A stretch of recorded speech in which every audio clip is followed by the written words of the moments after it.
Hello everyone, আসসালামু আলাইকুম। কেমন আছেন সবাই? আলহামদুলিল্লাহ, আমরা অনেক অনেক ভালো আছি। আজকের রাতের ব্লগ নিয়ে চলে আসলাম। এই যে সে খেতে চাইছে চিকেন ফ্রাই। হঠাৎ মন চাইলো সন্ধ্যার দিকে সে চিকেন ফ্রাই খাবে। হঠাৎ করে বাজারে চলে গেল, তারপরে একটা মুরগি নিয়ে আসলো। এই যে আমি কিন্তু অনেক ব্যস্ত ছিলাম, তা আমার চেহারাটাই বোঝা যাচ্ছে এবং অনেক ক্লান্ত ছিলাম, কিন্তু কিচ্ছু করার নাই। আর বাচ্চারাও খেতে চাচ্ছে, যেহেতু শুনছে যে চিকেন ফ্রাই, আর ওদের তো অনেক পছন্দ। এই জন্য আমি ঘরে বসেই কেটে নিচ্ছিলাম আর চিকেনগুলো একটু বড় বড় করে কেটে তারপরে কেচে নিচ্ছিলাম। অনেক দিন আসলে ব্রয়লার মুরগি খাওয়া হয় না, আমার বাচ্চারা খুবই পছন্দ করে, কিন্তু এটা চিকেন ফ্রাই করতে গেলে তো ব্রয়লার মুরগিই লাগবে। অন্য মুরগি দিয়ে করলে একটুও ভালো লাগবে না, এই জন্য এটাই ভালো। তো ভাবছি যে একদিন চিকেন ফ্রাই করে দেবো আর একদিন রান্না করব, তাতেই হয়ে যাবে।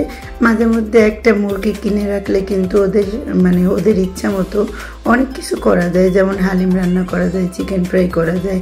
একদিন একটু যদি আলু দিয়ে গোশ ভেজে দিই তাহলে ওরা খেতে খুবই পছন্দ করে ওই আইটেমটা, আলু আর মাংস দিয়ে ভেজে দিলে।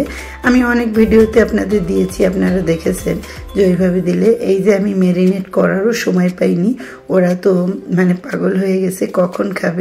আসলে ভিডিওটা আমি সেইভাবে ভালো করে করতে পারিনি, কারণ এক আপা আসছিল পাশের, তো তার সাথে কথা বলতেছিলাম আর কাজ করতেছিলাম, তো এই জন্য কিন্তু কাজের গতিটা কিন্তু অতটা ভালো হয়নি। তো আপনারা আসলে ক্ষমার দৃষ্টিতে দেখবেন যে খুব তাড়াহুড়া করে করতেছিলাম, কারণ আমার কিন্তু গল্পেই মন ছিল, এদিকে মন ছিল না। আর ম্যারিনেট তো বেশি একটা ভালো করে করিনি। আর রান্নাঘরটা আমার উলাট পালাট, যেহেতু আমি কালকে সব কিছু গোছাবো, তাকটা আমার রান্নাঘর থেকে সরাবো। তাকটা যদি রান্নাঘরে রাখি তাহলে রান্নাঘরটা পুরো আটকে যায়। যারা ব্লগ করে তাদের জন্য কিন্তু রান্নাঘরটা একটু বড় হলে ভালো হয়, যেহেতু লাইট নিতে হয়। এই জন্য এই যে আমি দিয়ে দিচ্ছিলাম, আর অনেক সুন্দর একটা সেন্ট আসতেছিল, যেটা আমি আপনাদের শোনাতে পারতেছিলাম না। আর এই যে দুইজন কিন্তু দুইটা লেগ পিস খাবে, আমার বাচ্চারা দুইজনই। ওরা লেগ পিস খুবই পছন্দ করে, আর লেগ পিস নিয়ে কাড়াকাড়ি করে, তো ওদেরই দিতে হয়, কারণ আমরা দুইজনই খাই না। ওরা যখন থেকে এই জিনিসটা পছন্দ করে এবং খায়, তখন থেকেই আমরা এই জিনিসটা খাওয়া বাদ দিছি। আর যতই রাত হোক না কেন, যদি কোনো কিছু ওরা আবদার করে, বিশেষ করে ওর বাবা, তারপরে আসলে করে দিতে মন চায়, যেহেতু এটা বলছে, আমি কেন করে দিব না।